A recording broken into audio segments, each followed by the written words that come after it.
Welcome to the dark side of lust. Hey there, my name is Alan, and this is my story. I don't want to drag it out too long because every single time I talk about it, I feel like I'm going to literally vomit. And not because of what I did, but because of what my ex made me do to her new boyfriend. So, let me get into a little bit of history first. I was dating a woman. We were dating, and I was in med school. She was also in med school. And after a couple of years, I started to feel like I was breaking down. All the hours, all the time, just all the pressure. It's not easy. Respect your doctor because your doctor did a lot of studying to get to where they are. And so I was honest with my girlfriend and I told her I don't think I can do it. Her, well, she was a genius and she was having no problem with it. She could burn the candle at both ends and be fine. Me, I was just losing myself and I told her I cannot do this. I wanted to be a surgeon and she just wanted to be a family doctor, practitioner, general practitioner. Me, I was having a very difficult time. So I told her I needed to take a little bit of a break. And she agreed with it at first. And I did. I took a break for about 6 months. After the 6 month mark, we were together for 2.5 years at the time. And she said, listen, I think we need to go and just go to this yoga retreat. And, they give us this concoction. I forget the name of it now. I think it was called Awasaka or something. And we sit in a circle around a campfire and we all drink this concoction. And it's supposed to get us in tune with who we really are. Well, I felt like it worked. At first I vomited and then I started to hallucinate and then I started to get these messages that I'm supposed to be a chef, not a surgeon. So I told her that, when everything wore off and we were on our way back to town, I told her, I said, babe, thank you for bringing me to this little retreat. I feel like I really did get some answers.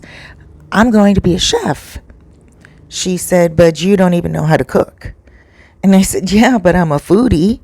And I know how to eat good food and I know what good food is. So, you know what? I think I could become a chef and open up my own restaurant. And she's like, well, that doesn't really seem like that's the answer, but, flow with it and see where it takes you. So I thought I had her support. And I did. I flowed with it and, I put med school on permanent hold and I started to study food and I went to school, culinary school. And I started to feel us pull away a little bit, but I thought it was because, of course, her studies, I knew firsthand, were keeping her busy. But then after about another 6 months after that, she sat me down and she broke up with me. I lost it. I just felt like a part of my brain smashed and my whole entire heart exploded. I couldn't figure out why she would leave me. I love her. I treated her really good. I did everything. And she said to me that she just wasn't feeling it any longer and that she's not ready to date any longer because she's so busy in med school. That's what she said to me. And I fell for it. And I let her go and I let her have her time. But I did lose it. Her family knew about it. I ended up being hospitalized, just to give you the short end of the stick. I was hospitalized and I had a big breakdown and it lasted for months. She ignored me. She blocked me on every level because I was obsessively calling her and her family and everyone had to block me. When I realized that, it was over, I understood And, I was going to a therapist and everything was fine. So one day I was in the pharmacy and I saw her father. And her father said to me, "Oh, hey, how you doing, Alan? You look great." And I did look great because I was healing, And I said to him, "Thank you. I'm doing wonderful." And he's like, "Wow, and how's your mom doing?" And I told him, "Well, my mom, she's, just found out that she has terminal illness and she's not doing too well. And they gave her only a few months left." He was so shocked because our families were tight, but after the breakup, we all separated. And he said, "I'm so sorry to hear that, Alan. Send your mom my love." I said, "Absolutely." And that was it.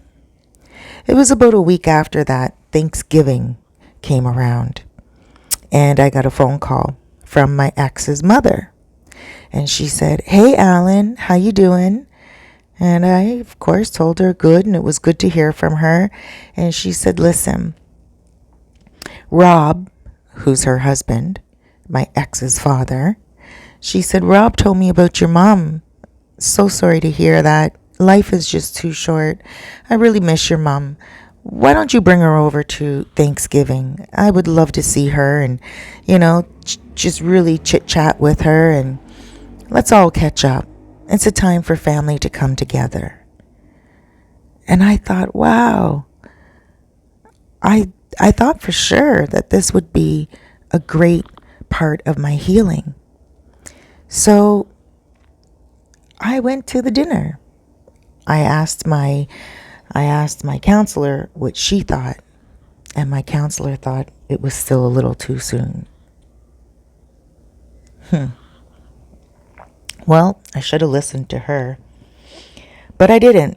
I didn't feel that she was right because she didn't know the family and she didn't understand the connection that we had. So I went, but my mom was too sick to go. My mom was like, "Please send my love. Tell them that they're awesome. And, that's so great that they're inviting you over and they would like to reconnect. It's probably my dying wish." And so I went on my own. When I showed up, the mother looked at me. The mother's name is Sarah. And she said, "Oh, Alan, you came alone. Where's your mom?" And I said, "Oh, she's really ill. I have a video that I took. She wants to send her love, and I'm going to show you the video." And I was on the doorstep. She didn't even invite me in. And she's like, "Oh." So I had to say to her, "Are you going to let me in?" And she's like, "Oh, yeah, come on in. And when I got in there was my ex, Kim, sitting at the table. Everyone was already seated around the table. I don't know why they told me to get there at 6 o'clock when I know for sure that the family usually shows up a couple of hours beforehand and dinner's at 6. But they told me to come at 6.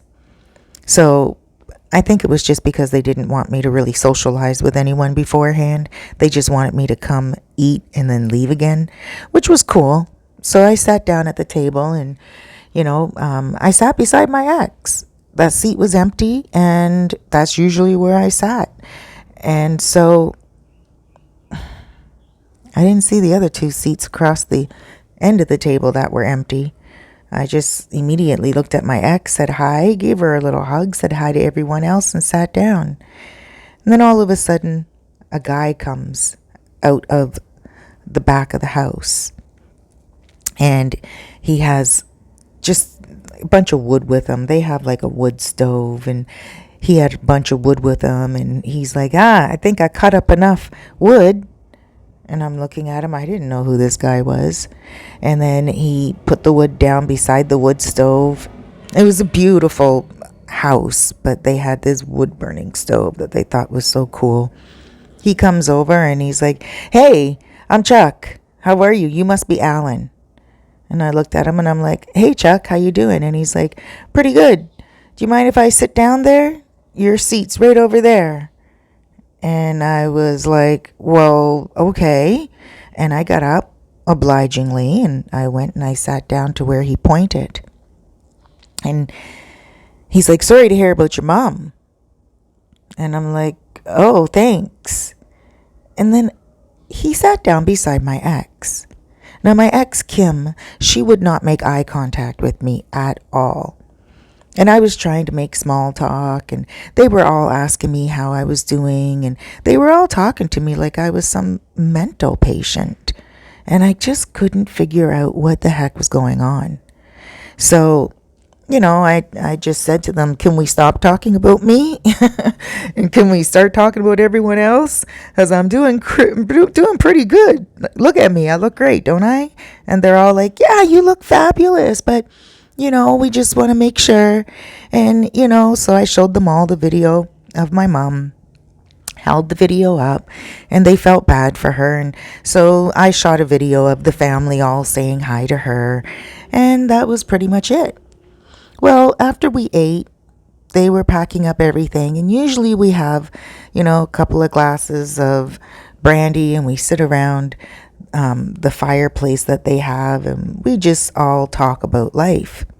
Well, everyone got their brandy, and then I was waiting on mine, and they didn't give me mine. And I was like, well, Sarah, where's my brandy? And she's like, oh, I didn't know that you can drink with your meds. And I said, well, I'm not on meds any longer. Like I told you, I'm doing good. And she's like, oh, okay. So she gives me just a small glass of brandy. I sit down with the rest of them, and it was awkward. But then all of a sudden, this dude, Chuck, he looks at me and he's like, hey, so, I hope you don't mind that Kim and I are dating now. I hope this is not too awkward for you. And I'm like, you guys are dating? I don't know why I didn't put two and two together before that. And I'm like, no, I didn't realize you guys were dating. And I looked at the mom, and I just said it right out loud in front of everyone. I'm like, why would you invite me here? You said that it's time for us all to be family. Like, why would you invite me here? This is sick. Why would you do this?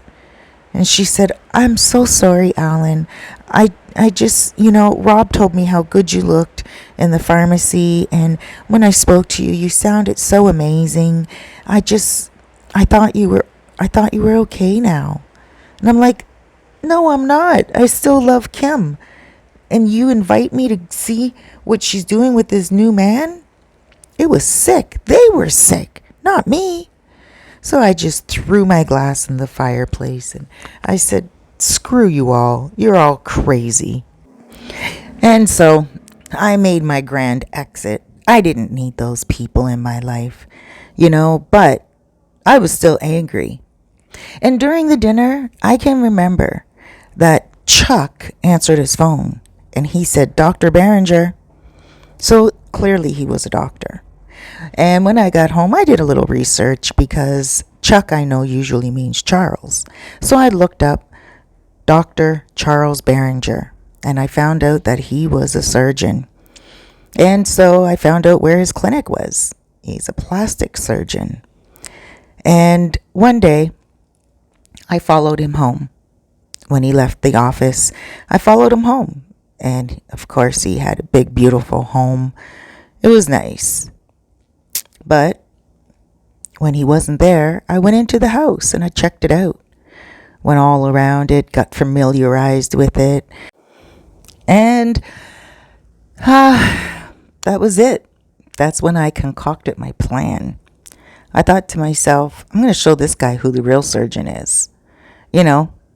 I was in med school for 2 years and I knew how to sever limbs and reattach them. Yeah, I got real cray-cray. So I stayed in his place until he got home. When he got home, I heard him talking on the phone for a minute. I wanted to make sure no one else was with him. And no one was with him. And then I heard nothing more in the house. I waited in the basement, of course. And when I heard nothing more, I knew he was sleeping. The TV was off. The whole house was dark and silent. So I went to his room. I turned the light on. And he woke up right away. And he looked at me. And he couldn't place my face at first. But then he did. And his eyes opened wide. And he's like, Alan? And I'm like, well, who the do you think it is? Get up right now. And I was holding one of his 9mm on him. Yeah, he had a gun collection, of course. Thinks he's a man. So anyway, I took him down the basement where I had a nice spread of surgeon tools. Yes, I did. And then I also made him sit down on a chair in the basement. And once he sat down, I took a syringe and I poked him with it. And he fell asleep within 10 seconds, like clockwork. And then I severed his finger. But I didn't just leave him there like that. Okay, I severed his finger and then I put it back on again. You see, he's a surgeon and surgeons need their hands. And I thought to myself, if that's what Kim wants, that's what Kim is going to get. And so that was it. That was it. Of course, I got arrested and I got put in the big house. And I'm really pissed off.